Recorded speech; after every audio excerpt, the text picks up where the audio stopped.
All right, we are live. I hope everybody can hear me.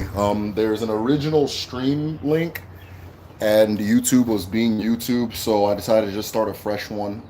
So what I'm going to do is see if I can get in there, and if there's anybody there, tell them redirect them to the new one.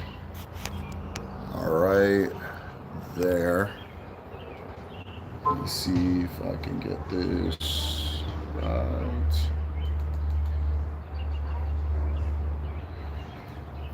This is crazy. Give me just a second. We are going to begin once we get 10 people in. Once we get 10 people in, we're going to go ahead and begin.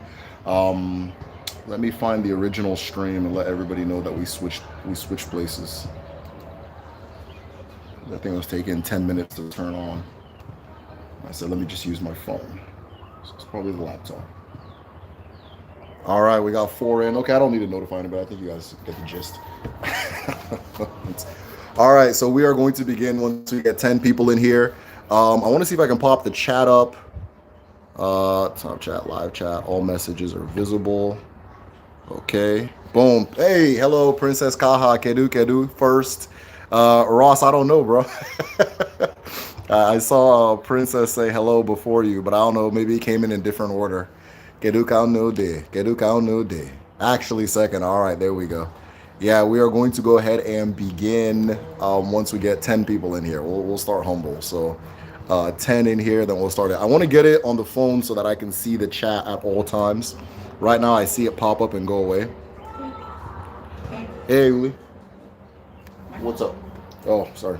There you go. All right, we are live. We are live. All right, so we got 6 people in here and 5 likes. We got somebody who needs to hit the like button.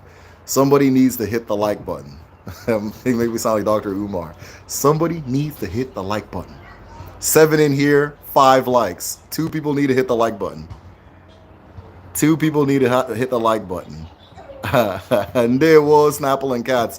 I think you just recently commented on on a video, and I was just reading it before I hopped in here. Let's see here.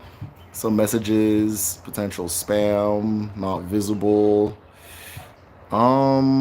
No. All messages are visible. We'll see anyways. All right, so we got 8 people in and we have 7 thumbs up. Somebody is not doing their job. We need somebody to hit the thumbs up button so that we can be at 8-8. Whoever has not hit the thumbs up button, hit the thumbs up button. We are at 9. If I get one more person in here, we are beginning. One more, we are beginning, and we got 2 people who have not hit the like button. If you have not hit the like button, hit the like button. Today's topic is Etiquette, Orie, Afor, and Nkwo. I'm doing like a quick Q&A about the video, answering any questions that may have popped up, giving a few insights or elaborating on things that I brought up in the video, and then just seeing where things go. As always, these lives are always just for us to hang out, so it's whatever.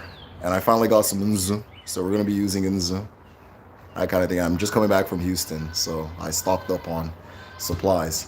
We are at 8-8. All right, wonderful. 8-8. We need 2 more, and we're going to go ahead and begin. Once we hit 10, if you can share this link on your social media, be it Instagram, Twitter, Facebook. If you know somebody in a group chat somewhere on WhatsApp and they'd be interested, go ahead and send them the link. Once we get 10 people in here, we are going to go ahead and begin. I think I missed comments. Hold on. Yeah, Yunzu, yes. Snapple and Cats, you did your part. All right, that's what's up. I was about to say, that kind of thing. All right, so we need one more. Oh, yeah. Hey, Kaibido, we have hit 10-10. We are officially at 10 people, 10 likes. We are going to go ahead and begin. So today's topic is Eke, Orie, Afor, and Nkwo. And I'm shooting from the hip in this one. I didn't write anything down. I said, let me just go ahead and talk and flow and be natural and everything like that. So as always, we are going to begin the way we always begin, which is I don't know if maybe I can reverse the camera and show you guys how to do it this particular way. I want to break Orie, but I'm not using Orie this time. I'm doing Itunzu. So can I do this? Okay, I can do this. All right, watch this. So this is how we're going to do it this time. I'm going to show you how to use nzu when you are at your altar or speaking to the ancestors or just, greeting the day. Okay? Let me go ahead and begin. Oh, hold on. Mind if I ask which one is your day? I'm not going to jump to say which one my day is because, hold on, let me reverse this actually. Let me get the Nzu ready because it's super hard. There. All right. So let me get the Nzu ready. But I'll answer that particular question because it's a good question. So I am not going to say which day my day is because I'm not 100% sure. And most people have like a hunch or a notion. I know that a lot of Orie people, it's very, very obvious, at least to me right now, who's an Orie person. But I'm not necessarily going to say which day it is. I'm not 100% sure. The reason I'm not 100% sure is because while there are different things you can use to check your market day online, right? There's different things you can use to check your market day online, but I don't know how much they factor for like leap years and time zones. And if you accumulate a 1 hour difference over time zones for 30 some years or 20 some years or 40 some years or 50 some years, however old you are, there's going to be huge differences in what calculations you get. So I don't know my market day, but I always think it's best to go with your intuition, whatever your intuition tells you. If you have watched the video, I made a video called The Mystery of the 4 Market Days, and I broke down the 4 market days. That's actually the video that we're discussing today. And if there was one that resonated with you over the other, I'd say go with it. One thing I do know, I think I'm waffle, right? I get the feeling I'm waffle. So that type of thing, just for different reasons and everything going around the whole waffle concept. Afor is the third day, resonates with me on a very high level. I'm definitely not Orie. And this is no slight on Orie people or water people, but I know that's just not my personality, right? I wish I was cool like y'all, son. I wish I was cool like y'all, but I'm definitely not. Though I know that a lot of my subscribers are Orie or Orie people, right? Afor gang, all right, gang. All right, so let me go ahead and begin. I think I'm if you watch my video, I think it's how to pray, the how to pray video. I did something very similar, so I'm going to be displaying it the way you can do this with Nzu. All right, so let me go ahead and begin. Okike keruwa. Aji obiọma na-ekele gị. Alawala. Aji obiọma na-ekele gị. Nne mụrụ anyị, nne mụrụ mmadụ, nne mụrụ mmụọ, nne na-enye ndụ, nne na-enye ihe niile. Aji obiọma na-ekelekwe gị n'ụbọchị taa. Ajikwa obiọma na-ekele ndị eke, kelekwe ndị orie, kelee ndị afọ,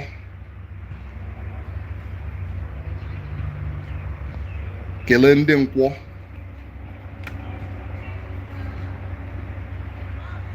jikwe nzu na-egozieni, na-egozieni, na-egozieni, na-egozieni.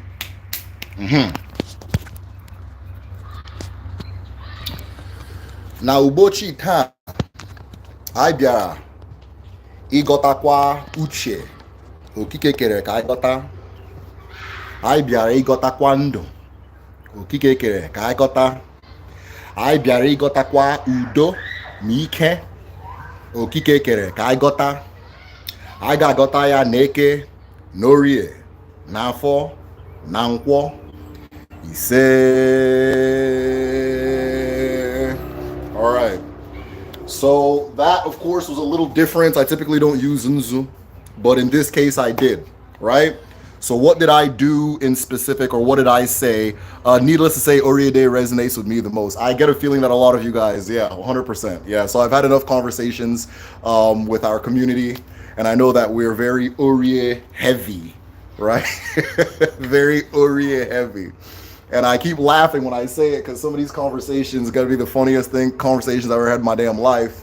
But because you guys have been so open to sharing with me and so forth, I can very easily see patterns and know who is who and that kind of thing. So I can easily tell Mweke, which is an Eke person, and I can easily tell Orie, right? Those two. I still can't differentiate between Afor and Nkwo just off of talking to a person. But the loudest one, the hardest one to not know is an Orie person, right? That kind of thing. So what I did was I gave acknowledgments to the creator, right? I gave acknowledgments to the earth. I called her by the title Mother Who Gives Life, Mother Who Gives, what else did I say? I said a whole bunch. She gives a whole bunch of things. So I was just listing all the different things that she gives. I was just caking it on, right? And then after moving on from there, I gave acknowledgments to the 4 days. I gave acknowledgments to Eke, Orie, Afor, and Nkwo. Now, what you saw me do was make 4 lines out of powdered Nzu. You can also take the Nzu, right? Let me do a display again. I think I'm going to do these streams out here more. You can also take the Nzu and draw 4 lines, right? And draw the 4 lines, that kind of thing, however you want to do it. And then after that, you can feed the lines. So if you have something to offer at your altar, that is the time you would then put that thing on each of the lines, right? So let's say you brought libations, you got a drink, right? And you want to offer a drink. You would pour a little dab on Eke, pour a little dab on Orie, pour a little dab on Afor, pour a little dab on Nkwo. And in this way, you have given to every single ancestor. Wow, everybody wants to drive right now. I don't know if you guys can. I don't know if you guys can hear me. So in that way, you have given to every single ancestor you can possibly have.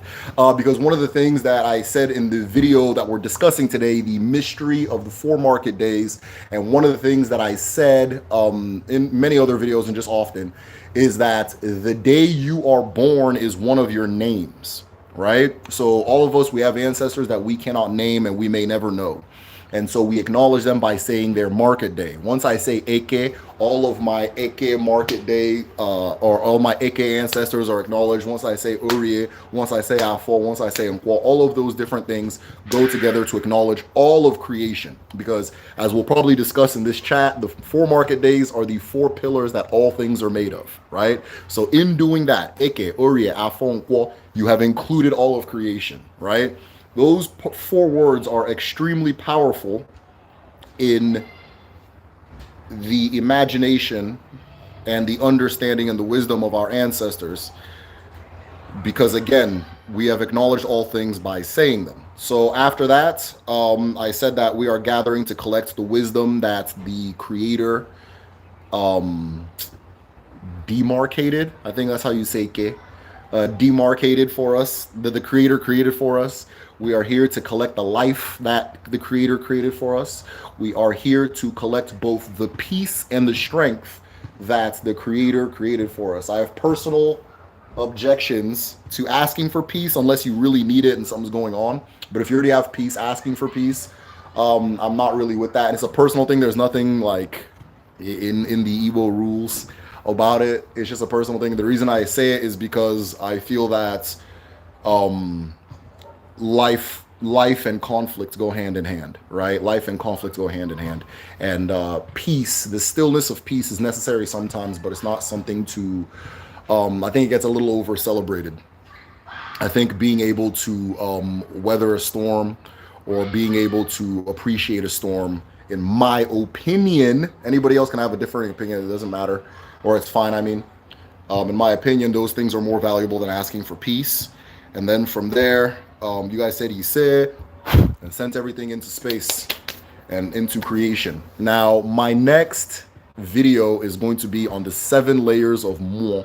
So Nkwo in the ancestral understanding is the Oraic or the unseen self. Shout out to Ross for that term Oraic, because I was looking for it, something similar, and he said it and I was like, that's exactly what it is. So it is the unseen Oraic self, right? And our ancestors identified, so here's me, this is me, right? And there's an unseen, bigger me that pans out from me, right? It pans out from me, and you can't see it, you can't feel it. Or you can feel it, but you can't see it, you can't contain it, that kind of thing, because it operates with different rules. So Debias, or let me be very specific, a very, very talented Debia taught me that that particular part of self exists in, or comes in 7 rings, right? 7 layers or 7 rings. If you are a patron, we've already discussed this. So there's a live chat, or what am I saying? A live chat. There's a group study. I just uploaded all the previous group studies from this whole moving period I've been in. So there's a group study that goes into those 7 layers of more. I go into each one and we talk about it and that kind of thing. But of course, it's something that we're going to regularly talk about. So if you're a patron and you're on the Is It tier, you can go ahead and watch the replay.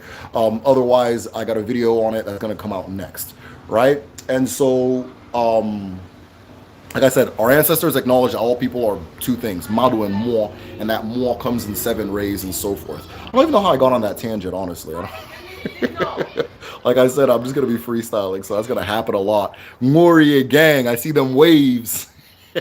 I see them waves. I thought Ike, and okay, I thought Ike, and that's what the calculator said. Chika, wonderful, wonderful, wonderful.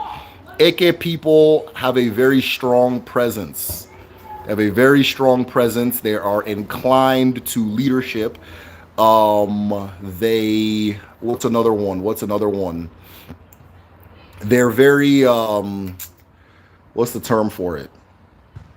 They mean what they say and say what they mean. That's a word for it, right? Strong personality, leadership, say what they mean what they say. Those are ones that make it very obvious to see an AK person. Yay, to upload the group studies. I've missed a lot, so excited to catch up. Yes, Princess Kaha, they are up now. And thank you for your patience, everybody's patience while I was in this whole moving period. I got Orie. Should I be scared? No. So, all right, let me go ahead and begin to talk about these market days. So, I made a video called The Mystery of the 4 Market Days, where I go very in-depth on every single market day. I cover topics like Dimmiri and Wunyamiri, spirit husbands and spirit spouses. It goes into the concept of Osebuluwa, which if we have more, right? If I'm Mado and I'm more, then Okike Chukwu, the creator or the universe, would also have this same Oraic presence. And that Oraic presence is Osebuluwa. So,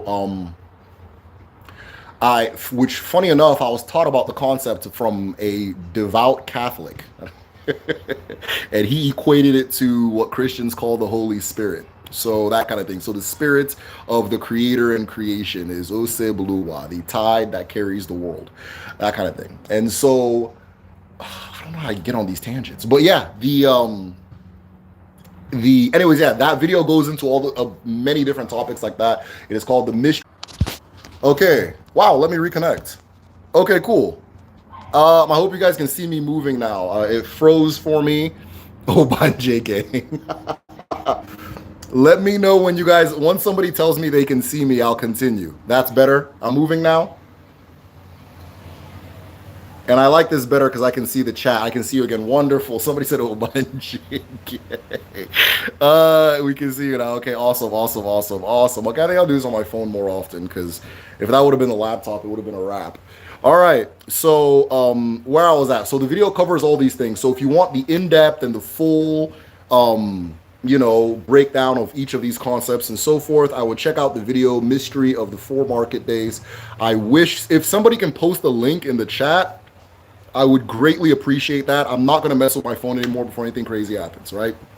So the 4 market days. Our ancestors conceptualized the universe as a composite of 4 elements, right? Eke, Orie, Afor, and Nkwo. This also represents fire, water, mineral, or I guess earth, and then wind. It then also breaks down into plasma or light. Though Eke also includes darkness, right? Eke also includes the house of Eke, also includes light and darkness, both light and darkness. So light and darkness,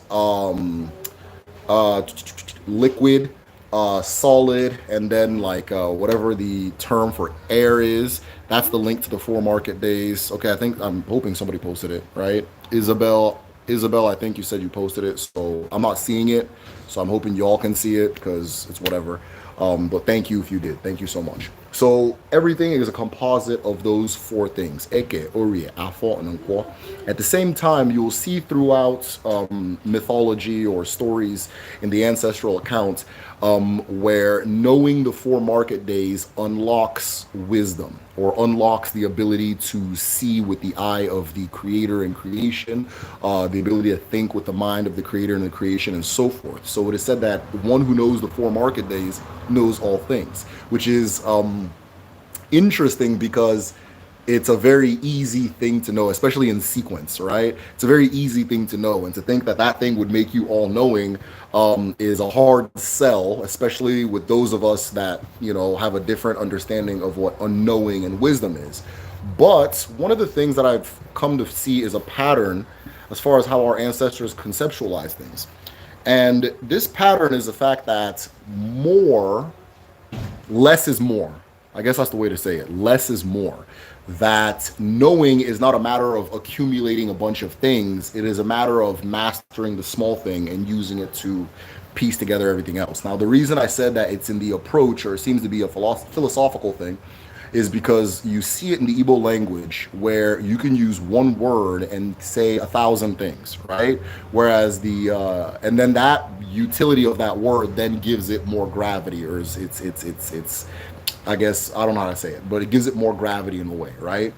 Whereas in English, it's all about coming up with new words for new things, right? So each of these little parts of my hand is going to have a different name in English and that kind of thing, and so on and so forth. Whereas in Igbo, I can use the word aka for hand, right? And say or say a word that exists in one intellectual space, or every intellectual space imaginable, right? So there's an aka when it goes to botany, there's an aka when it goes to spirituality, there's an aka, all these different things, right? And so with the language, you see that less does more. Less does more. It's not necessarily about how many words you can know, it's about how much can you do with the words you have, right? And so forth. So like, for example, like I have an Igbo language school, which most of you guys know anyways, which is Kedu, kedu.me.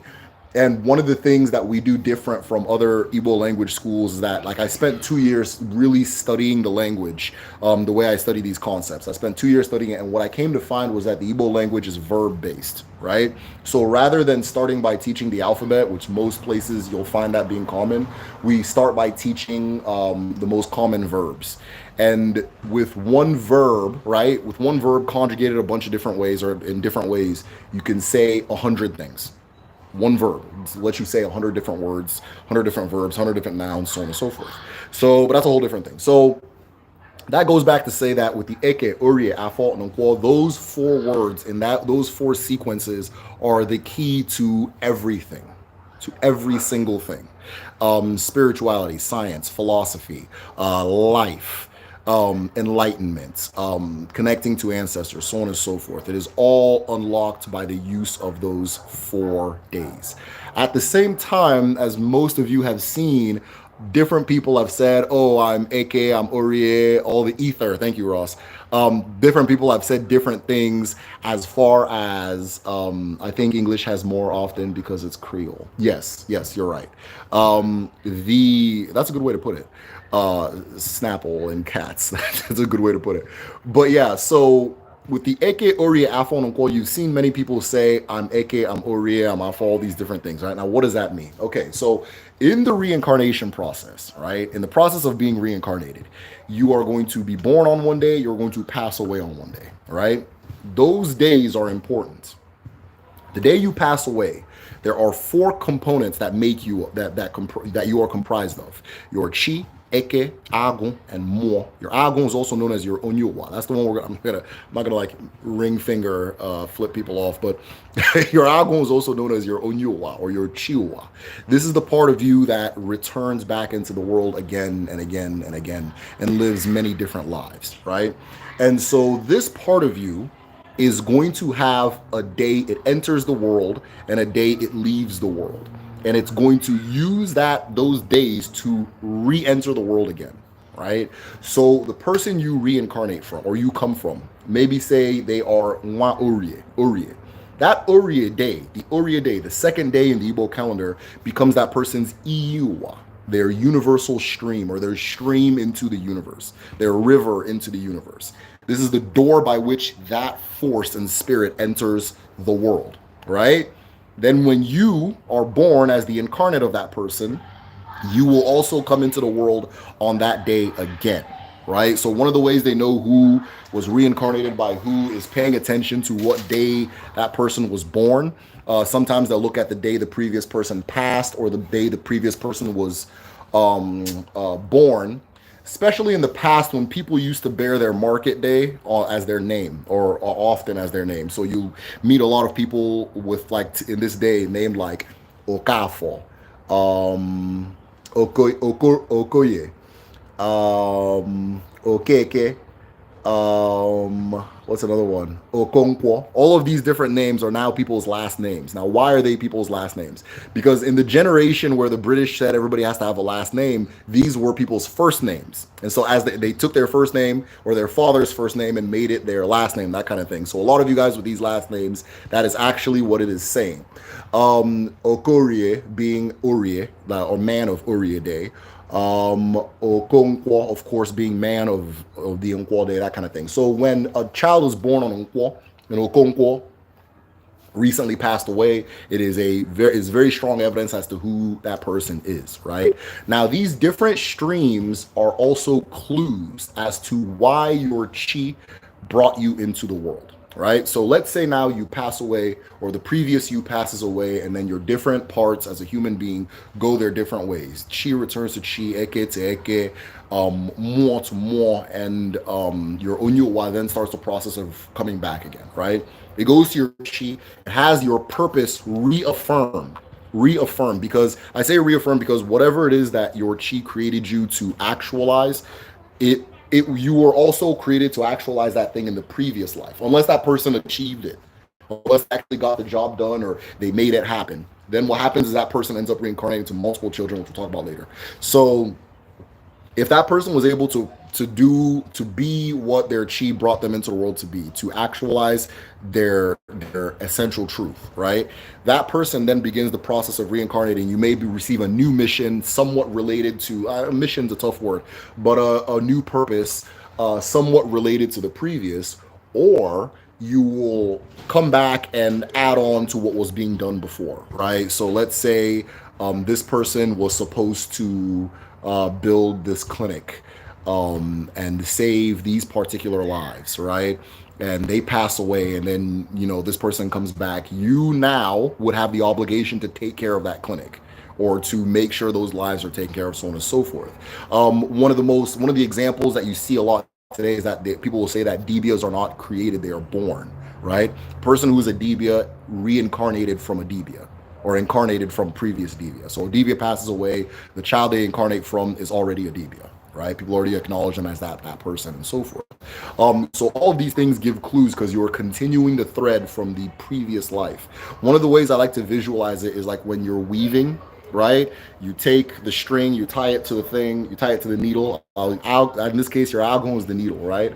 And you loop it over and under, over and under, over and under. All those over and unders to me are life and death, life and death, life and death. And then the different strings that they weave through are your different lifetimes. So it just does that. You're following the same thread. Maybe you're the thread that's supposed to make a little yellow lining. Maybe you're the one that's supposed to make this little logo-y thing. I don't know. That kind of thing. So it's a continuation.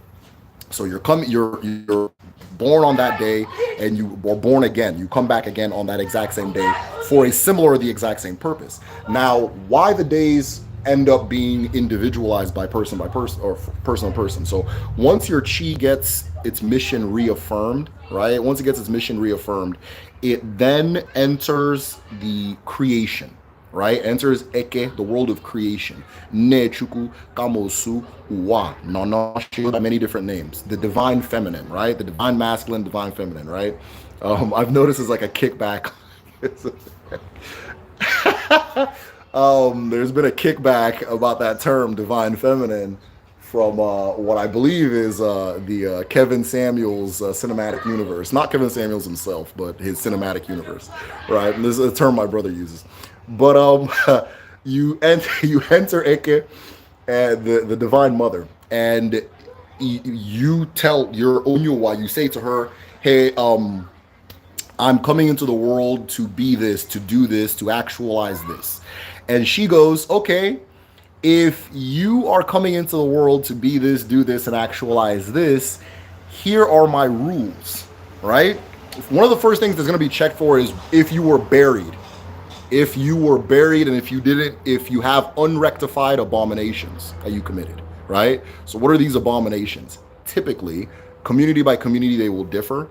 But if you didn't follow the law of the land and the laws of creation, now what are the laws of the land? Again, community to community, they will differ.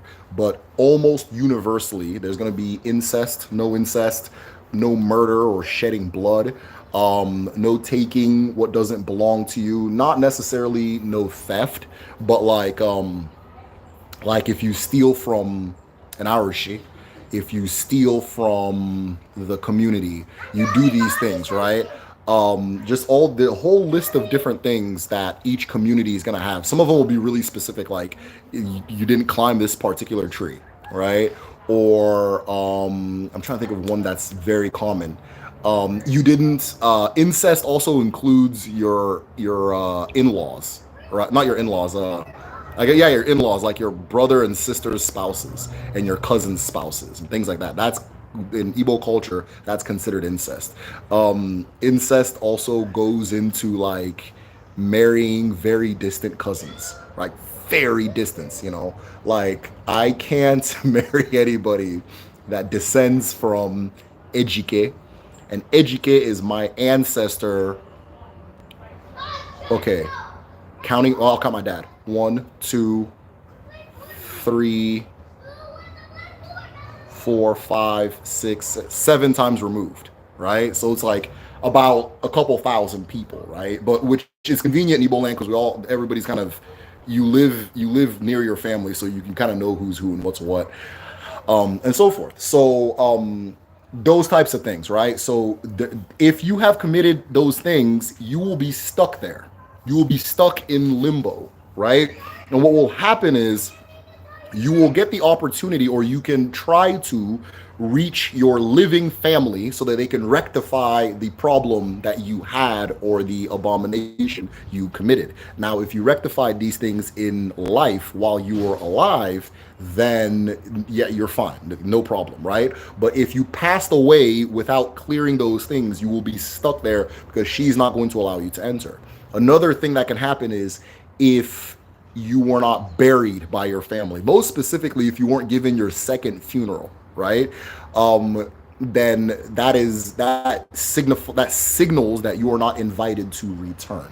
I said in my reincarnation video that your ultimate judge is actually your family in I'll say African because it's pretty below a certain latitude line, right? Or not below, south of a certain latitude line. It's pretty universal. Your family is going to be your ultimate judge, right? If your family says, we don't want this person to come back, you're not coming back, that kind of thing, right? So, because you'll also, one of the things that is believed by our ancestors that you reincarnate into your previous family. I do think that is a bit circumstantial because you live with your family at home, so that would make sense. But a place like America, some people never meet their family members, right? Some people, maybe, it's you and your mom, and then you move to, let's call it New York, and you're living that life, and that's just what it is. And the people that end up being your family are like friends or community members, that kind of thing. So I think that that's circumstantial because those are the people right? So anyways, yeah. So you begin the process, you enter Eke. Now, if you're clear, you're good to go, you lived a good life prior, and you're trying to come back, and you have a specific purpose, and you say you're going to do this purpose, you take an oath to creation, known as your Afor Ndu. Another, which is your Afor of life, or your life Afor.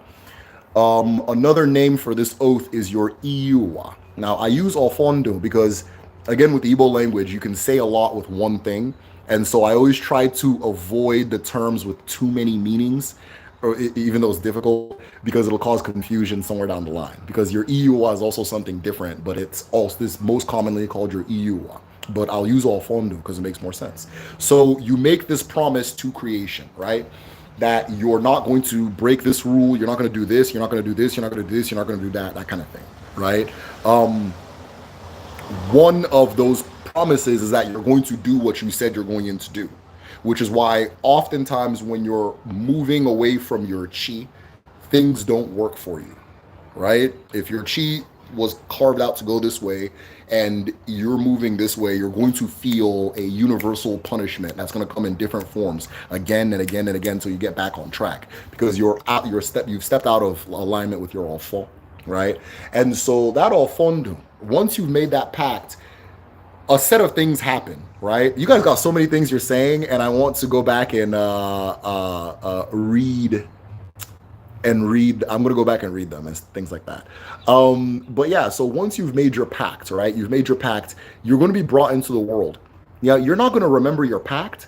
You're not going to remember your purpose. You're not, this whole process, you're not going to remember it, right? After infancy, you're not going to remember it. As an infant, you do know, right? But after infancy, you don't remember.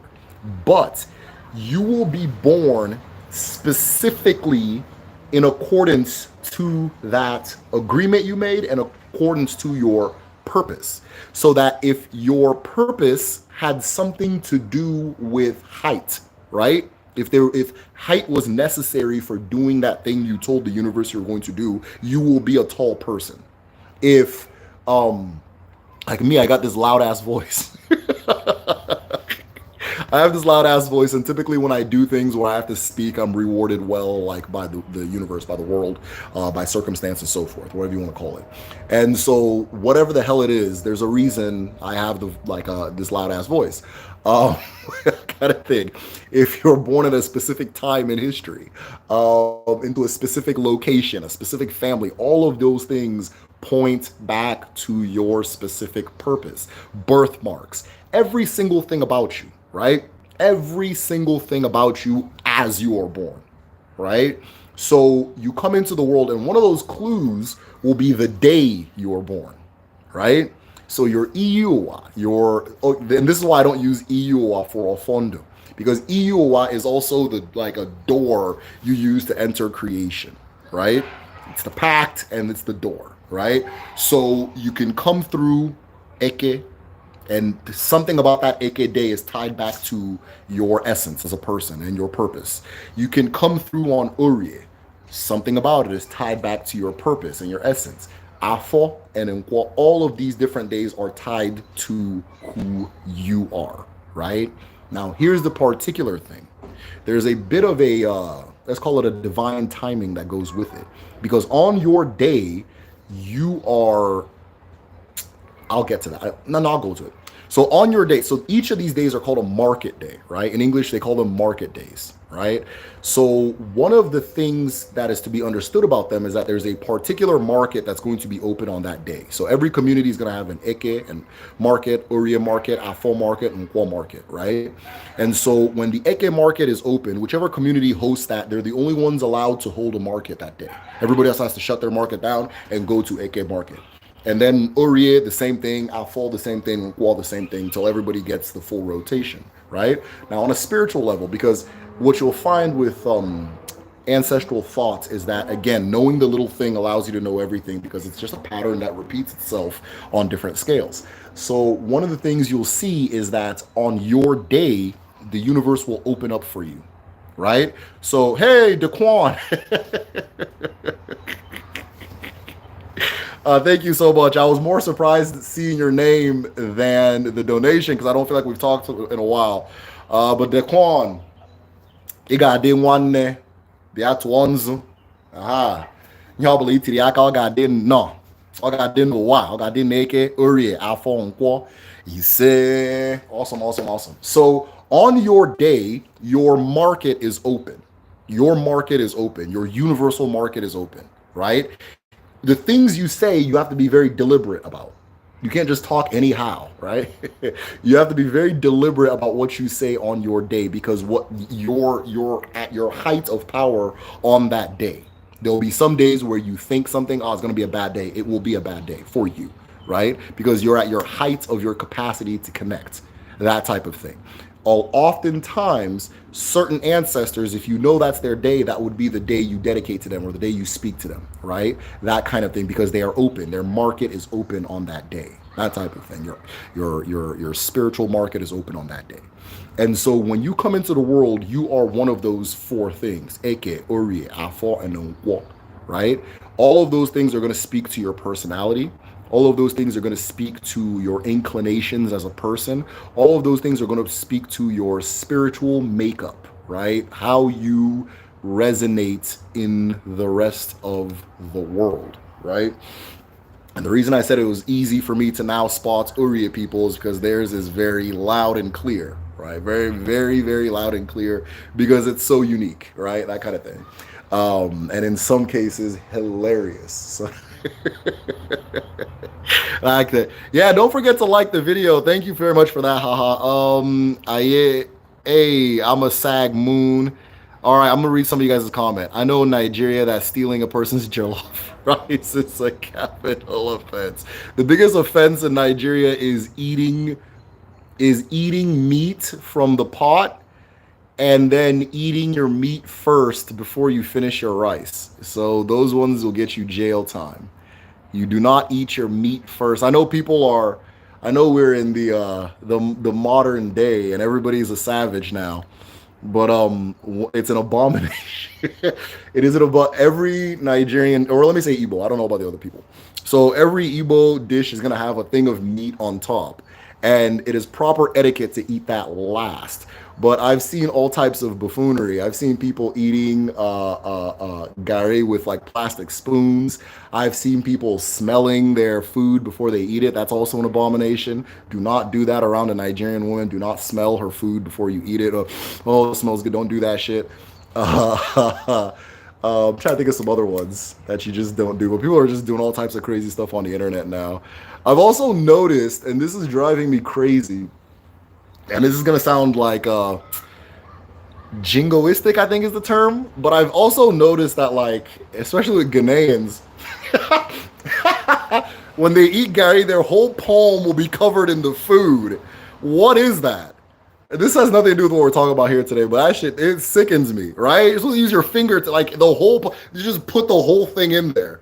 Man, that thing's crazy. But yeah, there's a lot of abominations that are worse than stealing someone's jollof, and those are some of them. The palm one drives me crazy.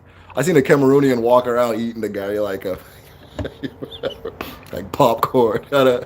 Anyways, I'm sorry, tangent. I'm trying to read everybody's comments. That's why I kind of veered off track. English because it's Creole. Yes, that's a good one. This is so beautiful, poetic. Oh, thank you. Like things fall apart, huh? Okay, someone says, as Bruce Lee, don't be afraid of a man that knows 10,000 techniques. Be afraid of the man that knows one technique that he has practiced 10,000 times. 100%. 100%. That is a wonderful quote, and I'm going to do something with it. Either put it on my wall or something. I love that. What do you call that mission or purpose in Igbo?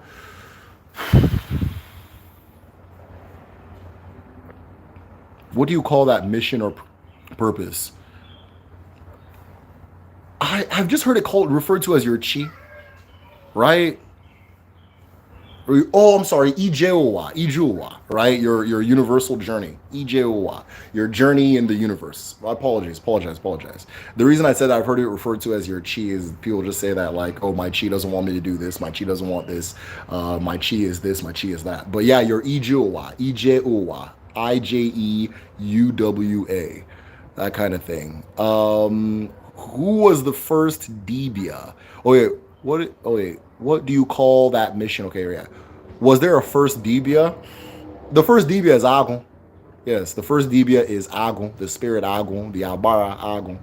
Agun is the Abara that knows all things. So the way you have an Onyowa, you also, or your Onyowa is your Agun. Let me put it that way. Your Onyowa, Agun, same thing. And Chukwu also, or creation also has Agun, and that is the part that comes into the world to what's the term?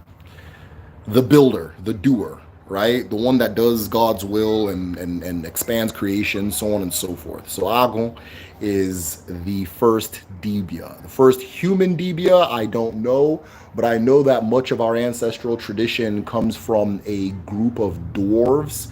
And you hear these stories all through West Africa into Central Africa that they were taught these things by a group of dwarves, right?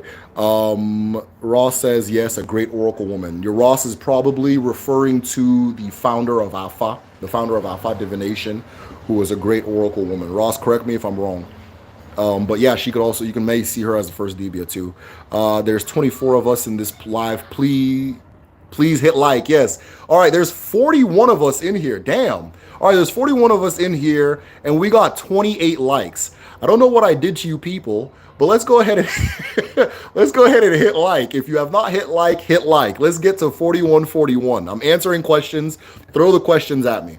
I don't want to get hate for this, but is homosexuality considered abomination in Igbo traditional culture? Truly hope not. No, I've not seen a community where homosexuality is considered an abomination. And in me saying this, a bunch of ex-Catholics are going to get mad at me. A bunch of ex-Catholics are going to get mad at me for saying this because they don't want to, chill out. But there's no community I'm aware of that lists homosexuality as one of their abominations. I do know that no family wants a situation where they can't have children, right? So it's not to say that it was celebrated either, especially man to man. What you see historically is most cultures almost always celebrate woman to woman homosexuality, I guess. But man to man, then you get into different kind of, space and so on and so forth, or whatever. So I don't know a community where it's considered abomination. I have historical evidence, of course. I mean, I don't need to prove it existed. They're mammals, but right. But no, it's not an abomination at all. I think the world has become significantly more homophobic than it used to be. Definitely, let's call it 100 years ago, and most definitely in the last like 20, 30 years. So, what you find throughout the world is that most people don't have rules on things like homosexuality outside of the Abrahamic religions, right? And I come to answer this question a lot, and maybe I need to make a video or something, because again, it's like anyways, yeah, I come to answer this question a lot because everybody comes from that Abrahamic lens. But I promise you, outside of them three religions, right? Judaism, Christianity, Islam, nobody was, really hard on that particular way of life. Arguably, most cultures weren't until probably the very, very modern day. You get these random, like, Christian zealous, Islamic zealous, like, spats in history where they're, like, going against homosexuals and, it's an abomination, blah, blah, blah. But it's just more complicated than a quick answer can give. But yeah, most families want to have children. One of the things that Nigerians will say till this day, or Igbo people will say till this day, is it doesn't matter if you're gay so long as you have kids. But historically, lesbian relationships, what we would call, lesbian, again, a lot of ex-Catholics are gonna get mad at that, which is women marrying women, was normal, and it was part of a lot of people's lives, and the practice probably ended as of the last 30, 40, 50 years. But it was not abnormal for a woman to marry wives. In fact, if for a lot of women's titles, that woman would have to have a wife, like an Omo. For example, if you're taking the title of Omo, your husband has to be dead, and you would then take on a wife. as a normal, that kind of thing. But man to man marriage, I don't have any like I guess evidence of it being a thing ever. But of course they're mammals; they're doing whatever in the bush, so or in their bedroom, whatever. Again, what's the logic behind eating the meat last? Okay, wait, what's the logic behind eating the meat last? I don't know. I don't know what the logic behind eating the meat last is. You just don't eat the meat first. That's like but like they got these like new restaurants and stuff, and you see it on no. Today we're trying Nigerian food, people, and that kind of thing, and people are doing whatever. But yeah, you don't eat your meat first. It's almost like you're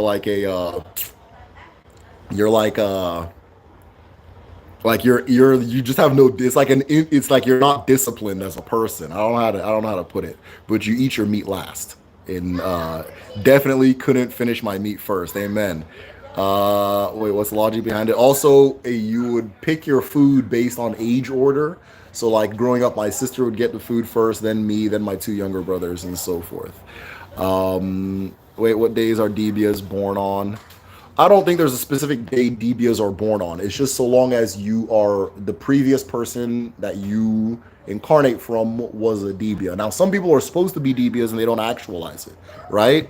So, but if the previous person was a Debia, they can come on any day, right? They can come on. It doesn't matter. The day is there's no Debias come on this day, right? So they'll come on any day, and the day they come might point to what type of Debia they're supposed to be or how they're supposed to do their practice, but ultimately it doesn't. Debias come on any day. I'm from Orie, water sign, and Igbo spirituality, but I'm Virgo, earth sign in Occidental astrology system. Okay, that's really interesting. That's really interesting. I was born on Orie Day, my hometown. Okay, cool. I was born on Orie Day. My hometown market day is Orie. Yeah, that's my neighbor. Hey, hey, how you doing? Be quiet. You've been talking about this whole time. I'm not gonna be quiet, okay? All right, go to bed or take it easy. My neighbor downstairs told me to be quiet, but he's like a little kid. He's funny. But what was I gonna say? I can't remember. Oh yeah, oh yeah. I was born on Orie Day. My hometown market is Orie Oba and in Suka area. Interesting. Very busy market. And when I was born, there were very few people at home. Very interesting. Is that normal? Margarita, if you can ask again, if you can ask me what you asked, is that normal? I wanted to know what you're asking about. How do Aries people behave? I'm an Aries. Also, open suggestion for a good source on learning astrology. I don't know too much about astrology, but there's a lot of very well versed. I learn astrology from you guys. But I don't know like Occidental, Oriental probably. I don't know astrology very well or that astrology very well, but so there's a lot of people in here that can probably already answer that question for you. How do Aries act? I'm an Aries, so I don't know, like me. Uh, this is an African people, so Quiet. Never. uh, okay, all right. So my neighbors downstairs are telling me I need to be quiet, but I need to talk to their mother because that's crazy. But this is African people. So, yeah. Real talk. Jamaicans eat their veggies and grains before they eat their meat. Hey, some of these things don't go away. I was born on Nkwo Day, and I'm an air sun sign in Western astrology. Cool. Very airy person. EJOY is just yours, not your family's, correct? Yes, your EJOY is is the individual. Yes, it's the individual. Though there's a greater family EJOY. So the family has a journey it's taking, the individual has a journey they're taking. That type of thing. But it's a composite of everybody's journey. So you following your journey, you're also contributing to your family's journey. Awesome question. Can you briefly summarize Eke Agon Moranchi? Yeah. So, very brief, your chi is the spark of divinity that brings you into existence. If you want to call it your god, that's your god, but it's the thing that made you exist. It's the thing that brings you into existence and, of course, guides you through existence and so forth. Eke is then, of course, that same chi manifesting itself. So, one of the ways I refer to it is like maybe your physical self, but there's a lot more to it, right? That Ijeowa, the thing we're talking about, that's part of your Eke. It's also known as your Akaraka, right? Your akaraka. Oh, somebody, Ijeowa, another word for Ijeowa is akaraka. I apologize. And eke is also another word for it. So eke, Ijeowa, akaraka, all those things. So you're not just a physical self, you are a journey or a movement through space. And that movement through space and time is all part of your eke. So the chi is the spark, and then the spark makes itself real through eke. Your agun or your onyowa is the part of you that keeps coming back to live its different lives. It is also the part of you that is all knowing if you tap into it. It knows what Chuku knows, or it knows what your Chi knows, that type of thing. So if you have a part of you within you or around you, however you want to visualize it, that knows all things. This light is kicking off, and we're just going to be in the dark with it.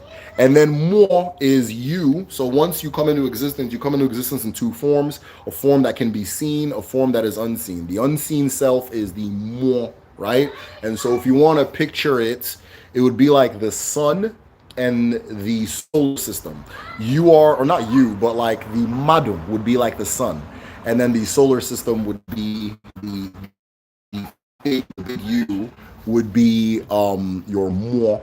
And so those two parts, Mado and more, are like your left half and your right half, right? Young man, I'm very busy. Don't do that, okay? Hey, don't do that, okay? I'm gonna talk to your mom, right? So, so you have your two, that kind of thing, Mado and more. And so, yeah, the you that exists in the unseen is more.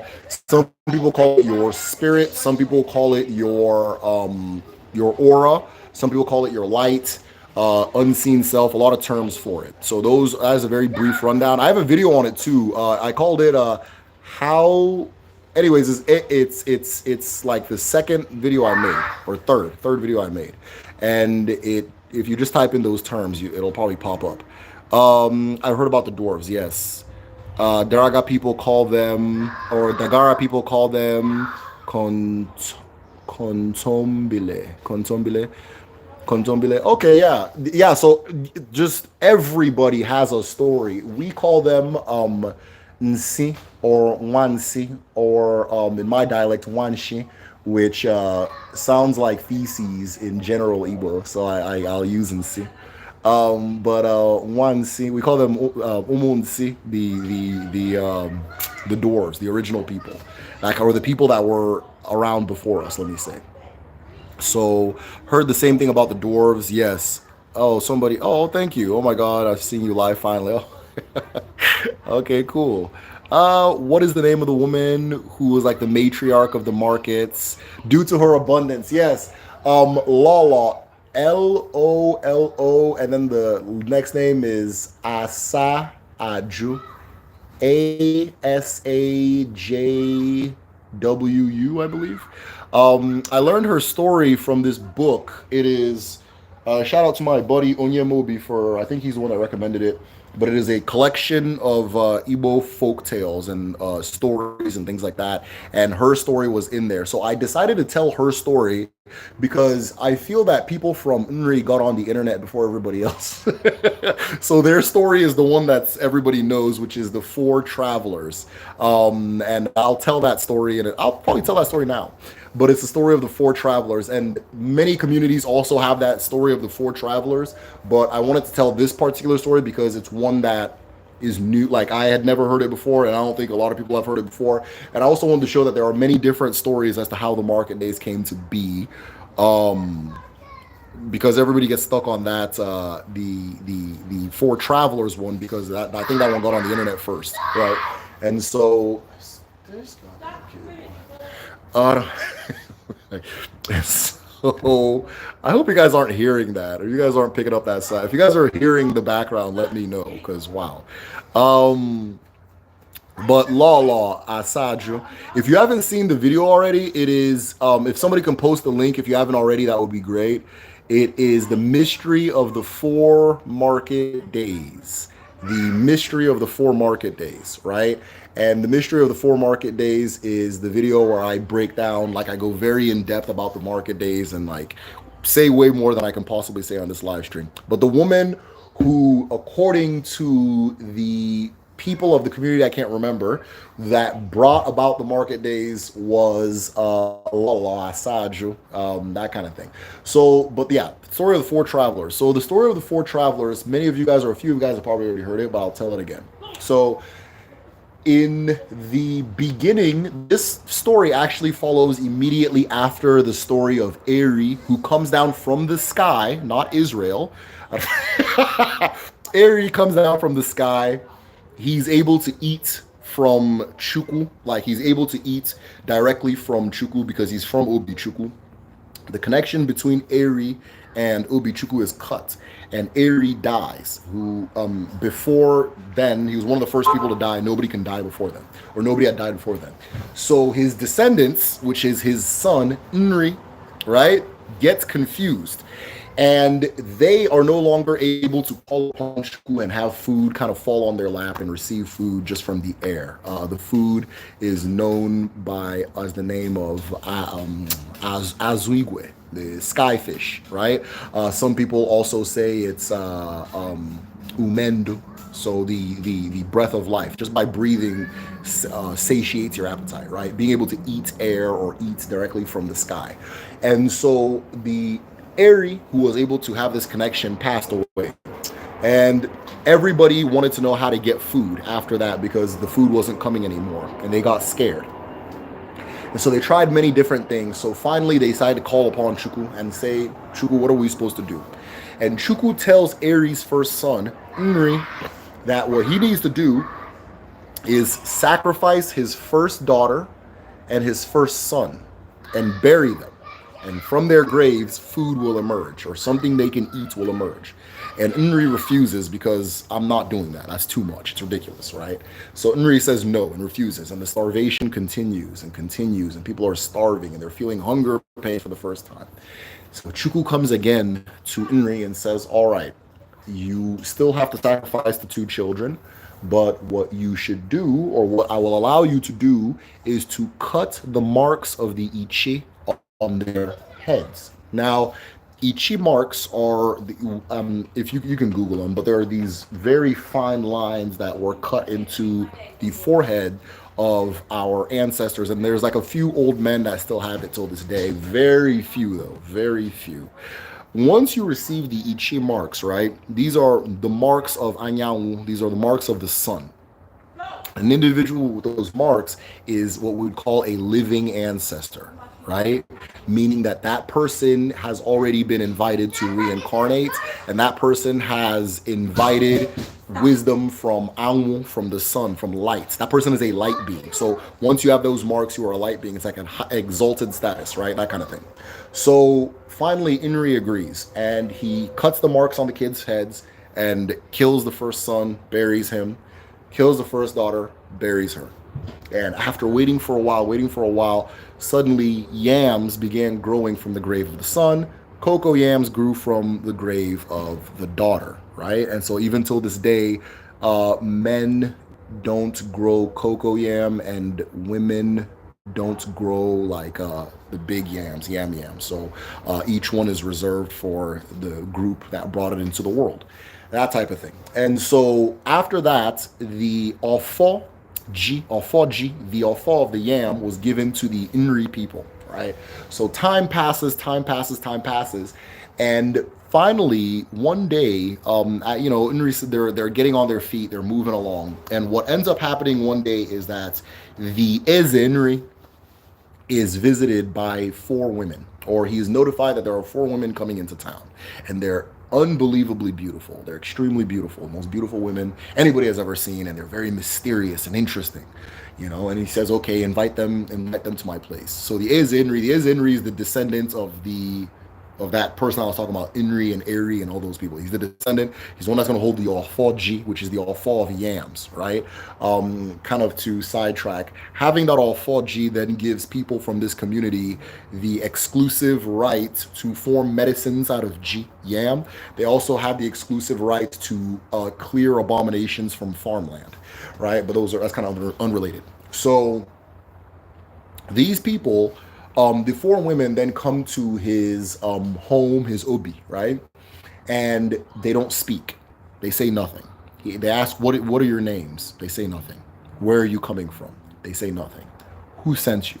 They say nothing. So after some time, the women get bored and they go to the room that was reserved for them and they go to sleep. And the Ezenri calls, and I have the names of these people, so I'm going to put it in a video soon. The Ezenri calls his head Dibia, his main Dibia, and says, these women, they don't talk. I want to know who they are, and I'm trying to figure out their names. How can we find out their names? The Dibia goes, don't worry, I have a plan. So the Dibia gets a rat, right? And he releases the rat into the bedroom of the four women. And the rat bites one of the women's feet. And one of the women goes, Eke. The other one goes, yes. Did you feel that? She goes, no. Okay. And the rat goes to the other woman and bites another one and goes, Orie. Did you feel that? The guy goes, no. Okay. And then the other one goes, Afor. Did you feel that? A bite. And then asks, Afor, did you feel that? No. Nkwo. Did you feel that? No. So the next morning, the women get up, they get dressed, they get their stuff ready, they're getting ready to head out. The Ezenri let them rest. And so as they're walking out, the Ezenri addresses them by their names. He goes, goodbye, Eke, goodbye, Orie, goodbye, Afor, goodbye, Nkwo. And the women were flabbergasted, right? They're like, oh my God, he knows our names, right? And as is always the case with Igbo mythology, once you know those four words, everything gets unlocked for you. So the women begin talking. They say, for your wisdom, for saying these words, you are all knowing, right? And for your wisdom, we give you these pots. So they gave him clay pots. And these pots were eaten from Chuku. They're directly from Chuku, right? And with these pots, he was supposed to set up a market in the honor of each of those days. So an Eke pot, an Orie, an Afor, and an Nkwo, each of them, right? They then give him the Ahia, which means that people who descend from that area have the Ahia, which is the Afor of the market, right? They have an extraordinary or a universally acknowledged dominion over commerce and markets and so forth. And so after giving the Ezenri the gifts, the four travelers go on to the rest of the world and so forth. And that is the story of Eke, Orie, Afor, and Nkwo. That's another one of the origin of the market stories, right? That kind of thing. All right, cool. So I'm glad I got to tell that story. Let me see if I can catch up on the comments. Everything. Yes, I have an astrology channel. Yeah, go check out Daquan's astrology channel. Everything symbolic. Go check out Daquan's astrology channel. Everything symbolic. Let's all support each other. There are different. Oh wait, there are always different little people. Yeah, stories. Okay, Daquan. I knew you were on Nkwo, so am I. Awesome. Aries tend to be fast-moving, confident, aggressive, sometimes scrappy, and hot-tempered. I am an Aries, and that kind of sounds like me. I never heard of homosexuality till I came to the Western world. Why would you hear about homosexuality, my friend? Your uncle's gonna be, hey, man, hey, 7-year-old child. Guess what I just did, you know? It's only in America that somebody will come up to you like, hi, my name's Derek. I'm a homo, you know? Anyway, this is different. People in other cultures typically keep their sexual proclivities to themselves. In America, they don't, which is fine. It's just a different world, different country, different culture.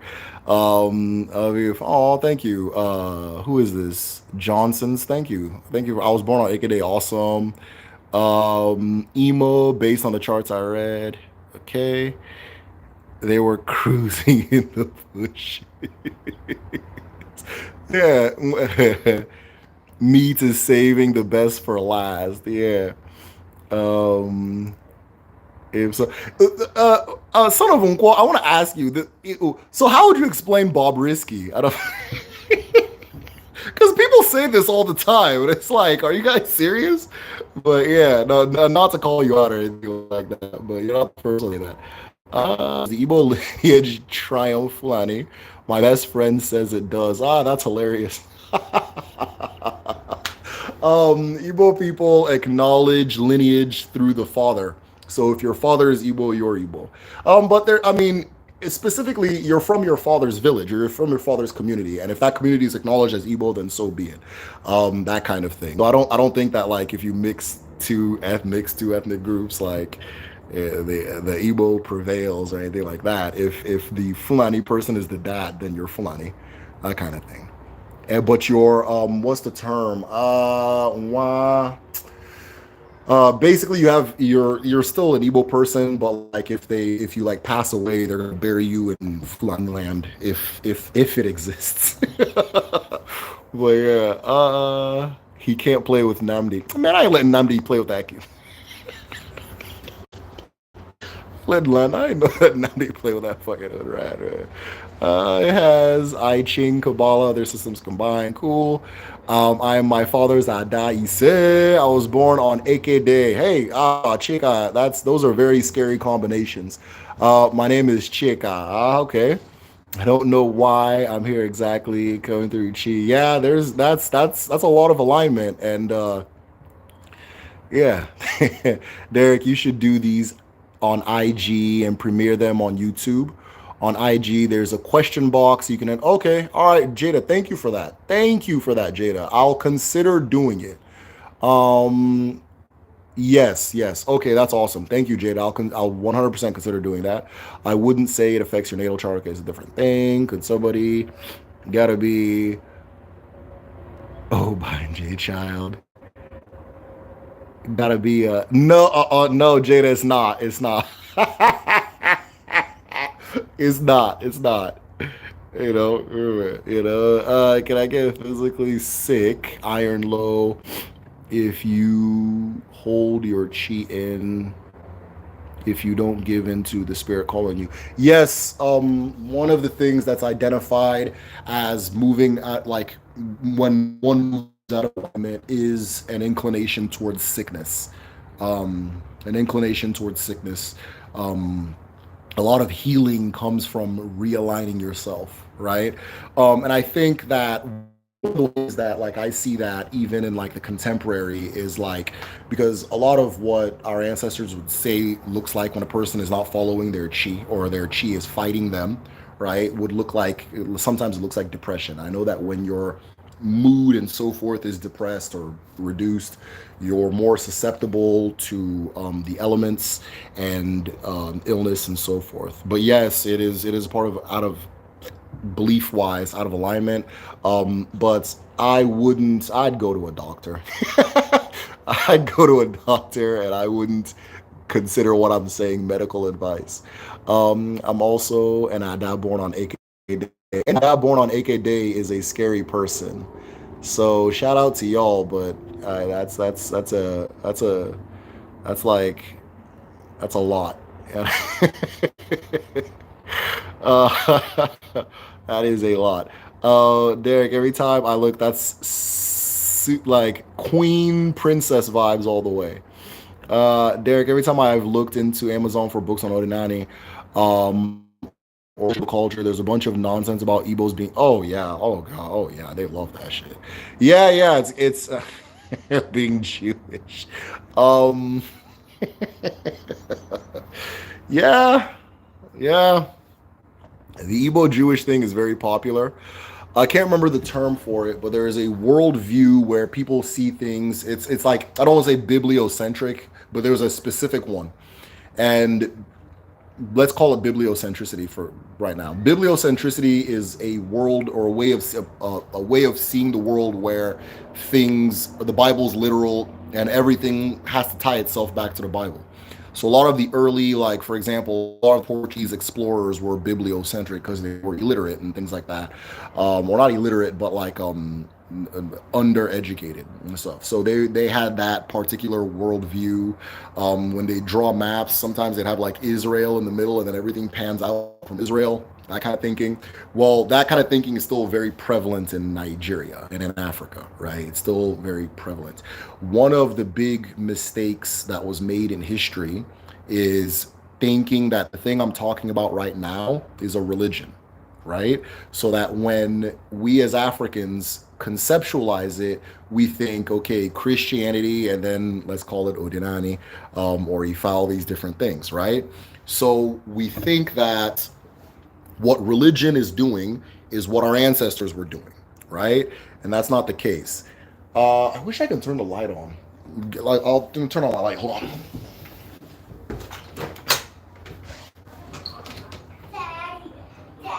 Hey, boy, I'm not done yet. I'm not done yet. Almost done, okay? Okay, cool. All right, I think that's better.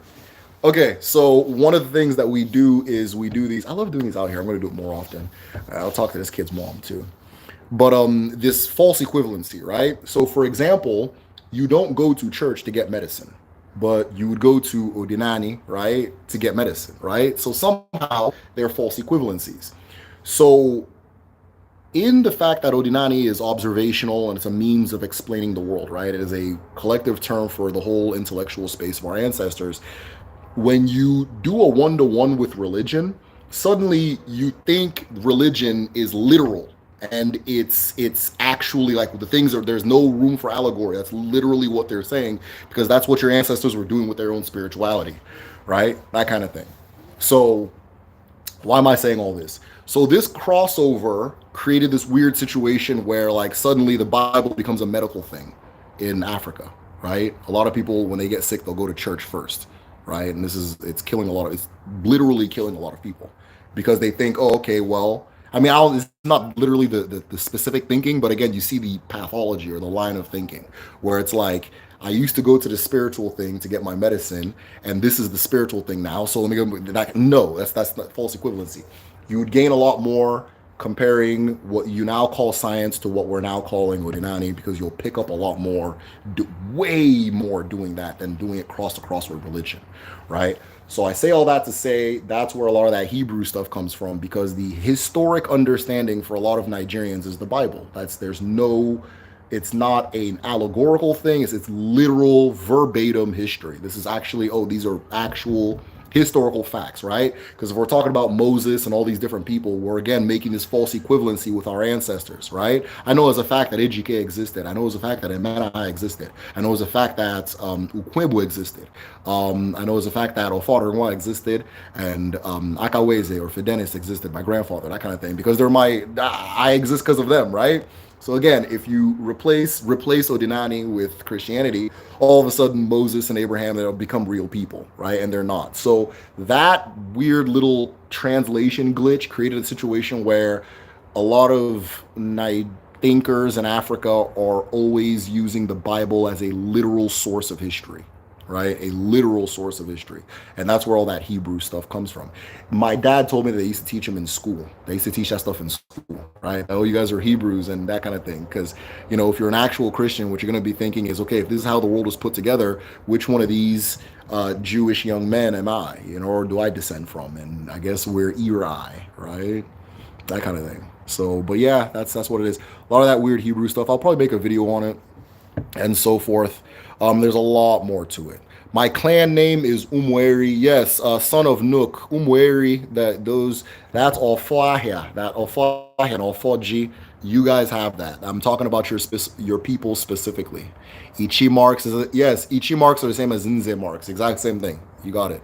Why? Not sure why it came up like that. I don't know. I know my mom grows cocoyam, and my dad's always proud of his. Hi, son of Nook, you're a real son of the soil. What's that? Yeah. I know your parents have done well. I like that. Angie, awesome. Hi, family. Hey, Lalita. Uh, Is there an Igbo word to represent soil fertility? Omomo is the abara of fertility. I don't call it calling it abara is tough. But Omomo is the force of fertility. Altars to Omomo are known as Akwali Omomo. The most popular altar at the moment to Omomo is Ogogun. Ogogun, I can't say the word. Somebody can remind me where it's at, somewhere in Anambra. But I say this all to say that Omomo, soil fertility, all that stuff goes into Omomo. And, we talk a lot about the Ikenga as being like a man seat of power. So if you're born like this, right? Your seat of power is the Ikenga, right? Which is kinetic energy.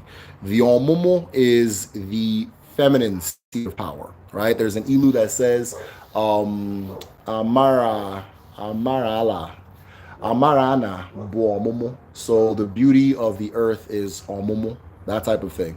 So soil fertility is comes from this particular energy, but it goes beyond soil fertility, right? It can go into your capacity to manifest, right? Capacity to sit still and wish for things and have them come into the world. This is a feminine energy. Your capacity for creativity, right? To create and apply human creativity to the world around you. This all ties into Omomo. Your capacity to live the life you want to live. I'm going to be a rich person. You become rich, that kind of thing. All of those go into Omomo.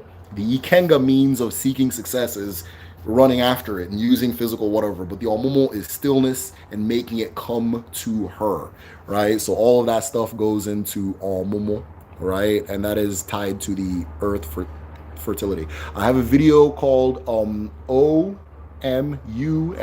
explained. If you're interested in knowing more about this particular energy, it is to women what the Ikenga is for men. Is there a concept like nirvana? Or does rebirth happen perpetually? I don't know if there's a concept like nirvana, but what I do know is that it is said that an individual, Onyowa, is going to reincarnate 7 times if it is a particularly successful one or a particularly strong one, right? So it's going to come back 7 times. That's where the term wasa or asangwa comes from, right? Like somebody who's just like really great at doing something, typically for women, really great at doing something or really beautiful or really whatever is the person is known as a sangwa. Like, okay, this person must have been here 7 times already. They must be on their last life. They're moving through this like a pro, right? That kind of thing. So in the Igbo understanding, it is 7 to 8. I've also heard 8 before, but 7 is the most common I hear. 7 incarnations and then you're done. Also, a single individual can incarnate into, and this happens more often than not, can incarnate into multiple children, right? So me, my cousin Emeka, and another one of my cousins that I'm not remembering his name, but I just remember him when we were younger. We all came from the same person. My sister and and a whole bunch of my cousins came from the same person. My youngest brother and 4 of our cousins came from the same person, my uncle. And my brother, between the one I just referred to and myself, to my knowledge, I only know, I think, 2 people that from the same person as him, right? So it is very common that a single individual reincarnates to multiple people, and that wave repeats itself 7 times before whatever happens afterwards. But I don't know if there's a concept like nirvana. I'll look into it and see if I can come back on that question. I don't know. I don't know why people want to make us Jewish at all costs.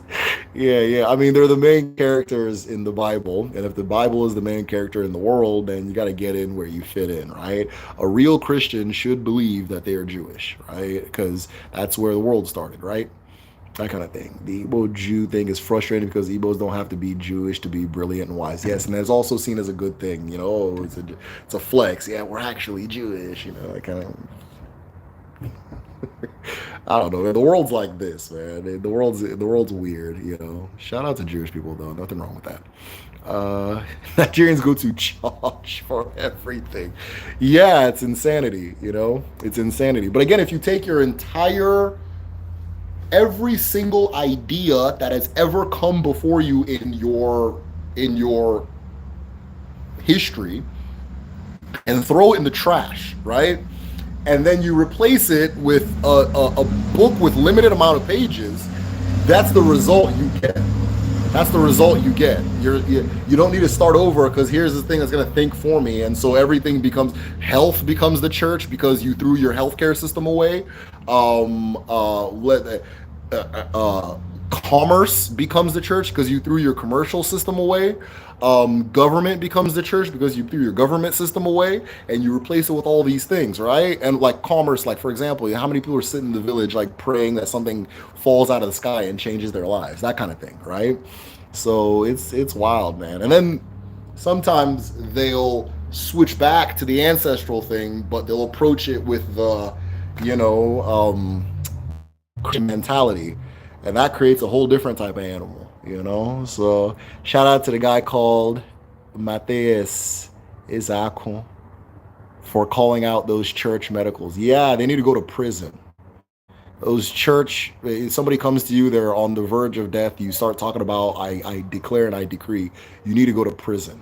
You need to go to prison. Element, not saying it with an O probably sounds weird to most Nigerians. Maybe I missed that. Akwali or Momo or Da or Momo, wonderful, beautiful.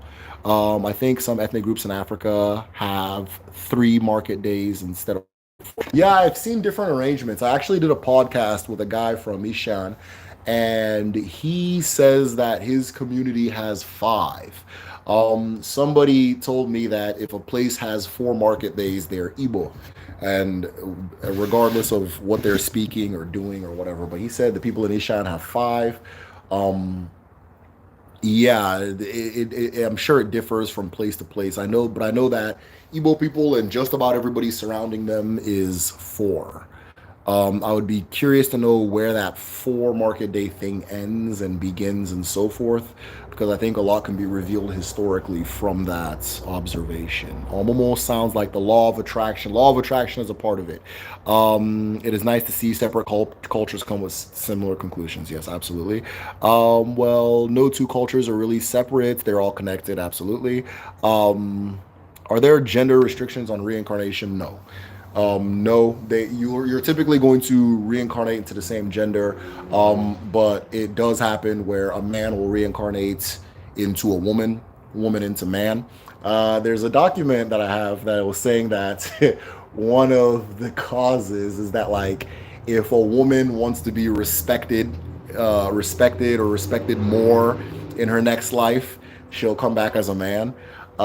If a man wants to live an easy life, if a man wants to be pampered, was the word, he'll come back as a woman. And this is something, I mean, you go anywhere. This is something that's a verb. But don't go to all these like ex-Catholic ass debias.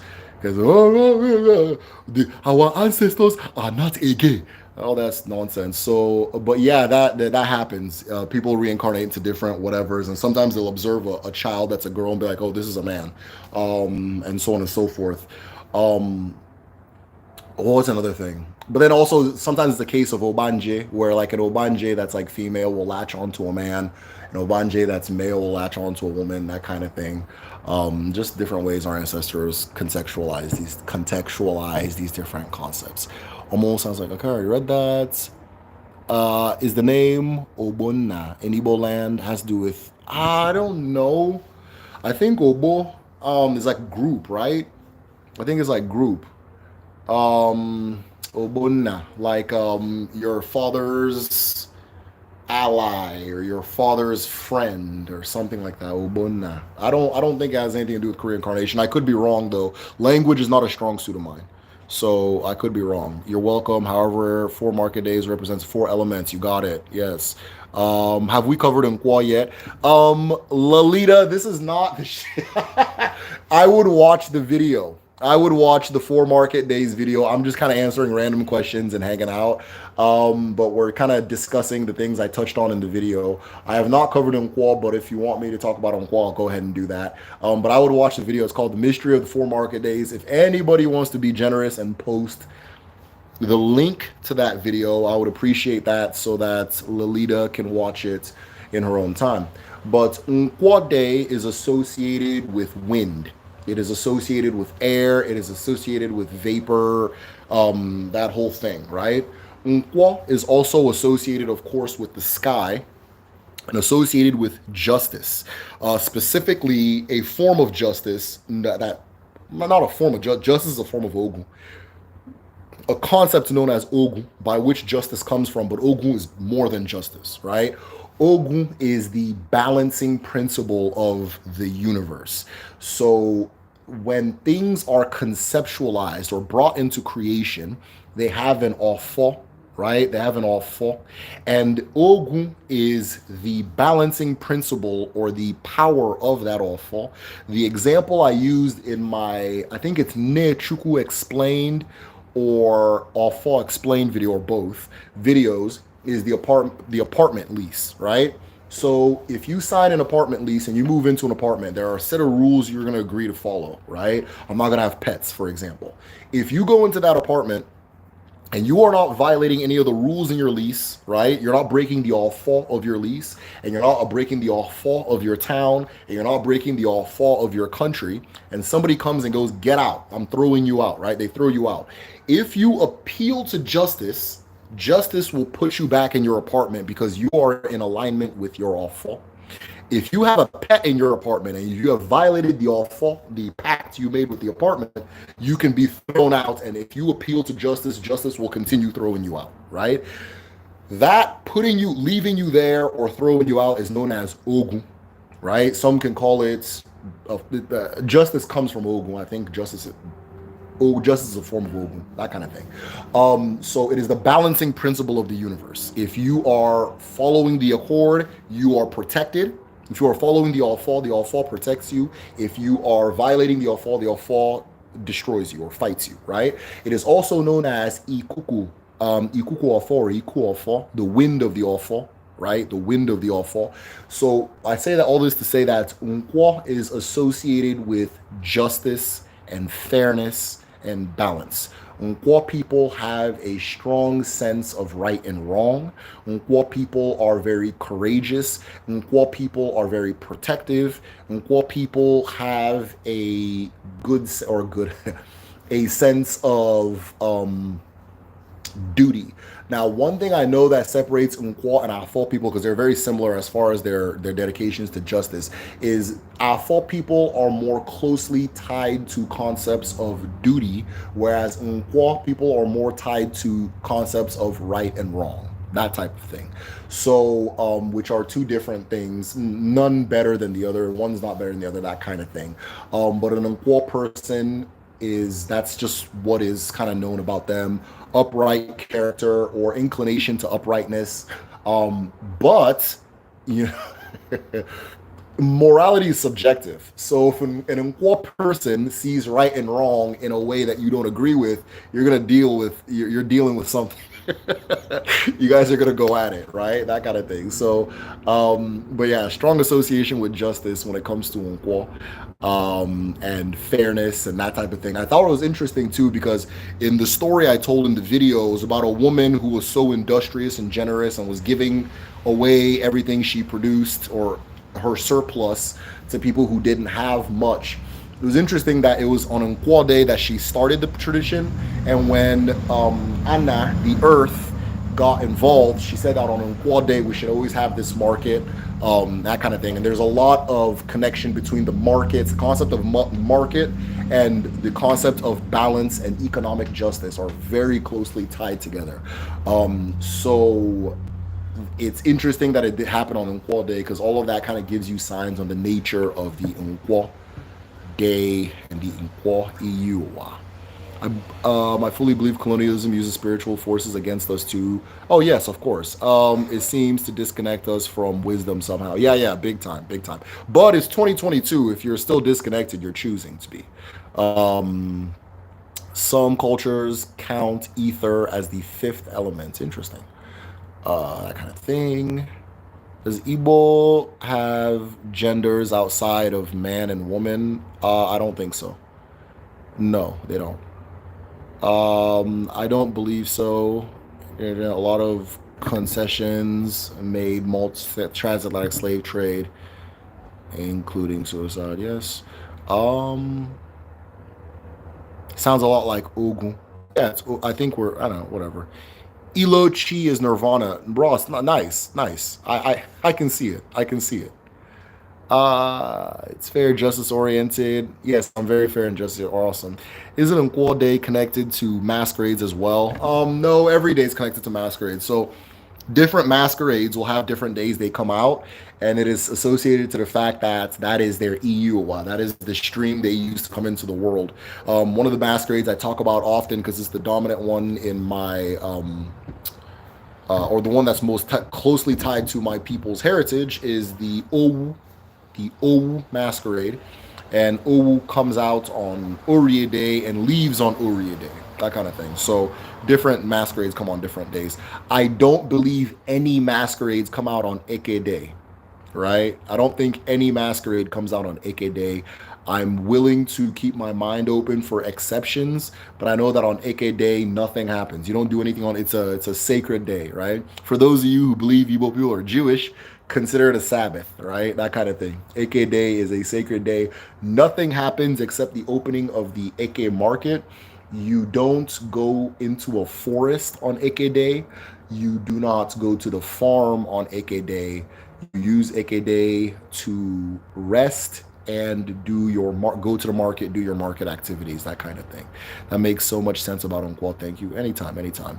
All right, guys. I think that we are going to wrap it up. This has been a very, very, very good discussion. Daquan, thank you for the donation. It helps a lot. All of you guys being supportive in that way allows me to do this full time and fully dedicate myself to it. And I don't think this channel, I would have this many videos and this many talks and this many group studies if I didn't have that situation whatsoever. I probably would have had to tap out a long time ago. So I'm very grateful for those of you who are subscribed, who are patrons, who donate, things like that. That being said, it's time to wrap it up. Just a few announcements. My next video is going to be on the 7 layers of moi. This is going to be a really, really interesting one. And unlike most of my videos, I'm actually going to cite the exact source of my information because I've only seen it in one place and I hesitated to believe it. And then all of a sudden I started seeing things that made it like undeniable, right? And I'll share the story in the video. So I think it'll be an interesting video. I know it'll be an interesting video to me. I hope it is for you guys. What else? Oh, so we are wrapping up enrollment. We are wrapping up enrollment for the summer courses in Kedu. We are going to be starting June 26th is the last day to sign up, but the last day to use the payment plan is the 15th. So if you want to do the payment plan where you're paying monthly, it is the 15th, and that is at, can I type here? I don't know. It is at www.kedu.me, right? So if you're interested in learning the Igbo language, I've developed a system based off of how our ancestors taught and learned, and it has been very effective with the class that just graduated, the spring class that just graduated. People that have never heard the Igbo language prior are speaking it, and I'm very proud of them and very proud of our instructor and coaches and the whole team. So that's Kedu at kedu.me. If you want to support the channel, you can support me at patreon.com/the medicine show. Patrons have access to my in-house library. So it's like a library of all of the different things that I read to know what I know and that type of thing. So if I'm talking and it sounds like I'm saying BS, you can go to the folder dedicated to whatever topic I'm talking about and check and see if I'm making this shit up. What else? Yeah, and then you also have access to the full Odinani or the Igbo traditional calendar. Igbo of I can't speak Igbo today. Igbo Afor. And that is the 13 moon, 12 to 13 moon, depending on the year. 12, 13 moon, and 4 day calendar. So let you know what day you're in, whether today is Eke, Orie, Afor, and Nkwo, and then what moon we are under. I need to check again. I'm positive we're Onwa Agun, which is a very, very, very important moon. Word of advice to everybody as far as this moon goes. This is a moon of self-reflection. This is a moon of preparing for, on a spiritual level, for the year to come. This is a moon of cleansing, right? So anything you don't want to bring into the coming year, this is your time to sit down with it, face it, and wish it off, or that kind of thing. So if you're interested in that, but all of that is on the calendar, I believe. Anyway, yeah, it's on the calendar. All of that is on the calendar, and this is all available to every patron. We also have a group study, so it's like this, but we go further in depth and we talk about different concepts. And hey, Johnsons, thank you so much. You got it. Nke ọbụla ị ga-adị ị ga-eto nke ọbụla itiri aka ọ ga-adị n'ụwa ka dị nnọọ n'eke n'orie n'afọ and nkwọ ise. Thank you so much for that donation. So yeah, so all of that is available at patreon.com/the medicine show. Plus we got like a really nice community in there. We just hang out and we've gotten to know each other fairly well and so forth. But yeah, kedu.me, patreon.com/the medicine shell. That's really it, guys. As always, I always have a blast talking to you guys and being in these chats, and hopefully you guys are here for the next one, or I catch you guys on Patreon. As always, it's Wanzu. No gade, no geto. Nke ọbụla nnu tiri aka ọ ga-adị n'ụwa ọ ga-adị nnọọ n'eke n'orie n'afọ na nkwọ ise. All right, guys, take care.